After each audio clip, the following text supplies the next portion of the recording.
Are you planning a trip to Africa?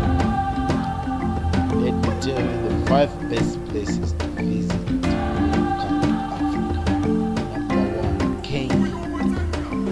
Kenya is one of the countries you should visit. It has one of the best safaris in the whole world.